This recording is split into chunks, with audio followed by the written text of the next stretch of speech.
ഈ കഴിഞ്ഞ ദിവസം വലിയ കൊട്ടിഘോഷിച്ച് നടത്തിയ AI സംഗമം, പമ്പയിൽ നടത്തിയ സംഗമം, അതൊരു വലിയ പരാജയമായിരുന്നു എന്നുള്ളത് വ്യക്തമായിരിക്കുകയാണ്.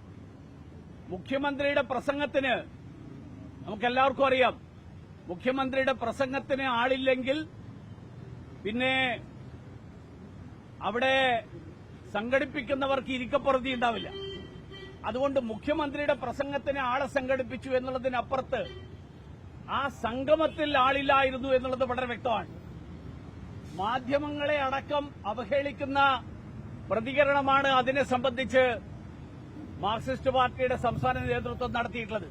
കാരണം പരിപാടിക്ക് മുൻപുള്ള ദൃശ്യങ്ങൾ, ആളില്ലാത്ത കസേരകളുടെ ദൃശ്യങ്ങൾ മാധ്യമങ്ങൾ എടുത്ത് അത് മാധ്യമങ്ങൾ ഉപയോഗിച്ചു എന്നാണ് ഇപ്പോ CPMന്റെ സംസ്ഥാന സെക്രട്ടറി പറഞ്ഞിരിക്കുന്നത്.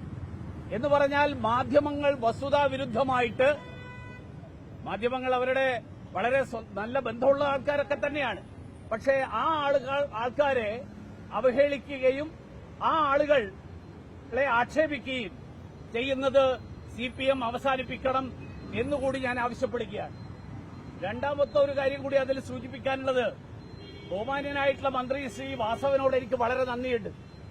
ഇത്രയും കാലം നിങ്ങൾ ആക്ഷേപിച്ചിരുന്ന ആളാണ് യോഗി ആദിത്യനാഥ്. യോഗി ആദിത്യനാഥ് വളരെ ബഹുമാന്യനാണ്, അദ്ദേഹത്തിന്റെ വാക്കുകൾക്ക് വലിയ വിലയുണ്ട് എന്നുള്ളത് അദ്ദേഹം പൊതുവേദിയിൽ വന്ന് യോഗി ആദിത്യനാഥിന്റെ സർട്ടിഫിക്കറ്റ് വായിച്ച് അതിൽ പുളകം കൊള്ളുന്നത് കണ്ടു. നമ്മൾ കണ്ടു വസ്തുതകൾ ഇങ്ങനെ ഓരോ സന്ദർഭത്തിൽ പുറത്തു വരുന്നത്. വാസവൻ മന്ത്രി അങ്ങനെയുള്ള ഒരാളാണ്. വിഴിഞ്ഞത്ത് അദ്ദേഹം പറഞ്ഞു, അദാനി ഞങ്ങളുടെ പാർട്ട്ണറാണ്, ഞങ്ങളുടെ പങ്കാളിയാണ്. ഇപ്പോ അദ്ദേഹത്തിന് യോഗി ആദിത്യനാഥിനോട് വളരെ ബഹുമാനമുണ്ട്, ആദരവുണ്ട് എന്ന് അദ്ദേഹം വ്യക്തമാക്കി.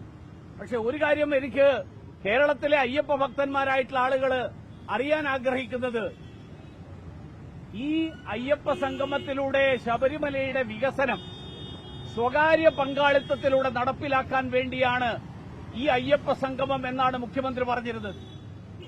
അങ്ങനെ എത്ര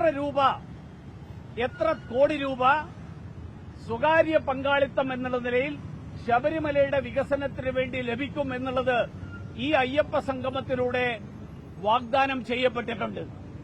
ആരൊക്കെയാണ് ഇതിനു വേണ്ടിയിട്ടുള്ള സ്പോൺസർമാരായിട്ട് വന്നിട്ടുള്ളത്?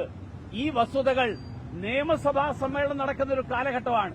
നിയമസഭയിലെങ്കിലും ഈ വിവരം വെളിപ്പെടുത്തണം എന്നാണ് ബഹുമാന്യനായിട്ടുള്ള മുഖ്യമന്ത്രിയോട് ഞാൻ പ്രത്യേകിച്ച് ആവർത്തിച്ച് പറയുകയാണ്. ബഹുമാന്യനായിട്ടുള്ള മുഖ്യമന്ത്രി, ഞാനത് കൃത്യമായിട്ട് പാലിക്കുന്നുണ്ട്.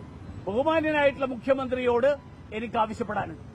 മൂന്നാമതൊരു കാര്യം, നമ്മുടെ ബഹുമാന്യനായിട്ടുള്ള ധനകാര്യമന്ത്രി, അദ്ദേഹം കഴിഞ്ഞ ദിവസം പറഞ്ഞത് 8,000 കോടി രൂപ കേരളത്തിന് നഷ്ടമുണ്ടാവുന്നതാണ്. ഇന്നിപ്പോ അദ്ദേഹം പറഞ്ഞിരിക്കുന്നത് 10,000 കോടിയാവുന്ന. ഈ കോടികൾക്ക് ഒരു വിലയില്ലാത്ത സ്ഥിതിയിലാണ്. ഈ 8,000 കോടി എന്ന് GST കൌൺസിൽ കഴിഞ്ഞപ്പോൾ പറഞ്ഞ മന്ത്രി ഇന്ന് പറഞ്ഞിരിക്കുന്നത് 10,000 കോടി കേരളത്തിന് നഷ്ടമുണ്ടാവുന്നതാണ്. രാജ്യത്താകമാനം 48,000 കോടി രൂപ ഇതിന്റെ പേരിൽ ബുദ്ധിമുട്ടുണ്ടാകും. അത് മറികടക്കാനുള്ള വഴികൾ അത് കേന്ദ്ര സർക്കാർ ആസൂത്രണം ചെയ്യുന്നു എന്നാണ് കേന്ദ്ര ധനകാര്യമന്ത്രി അവരുടെ പഠനത്തിന്റെ അടിസ്ഥാനത്തിൽ പറഞ്ഞിട്ടുള്ളത്.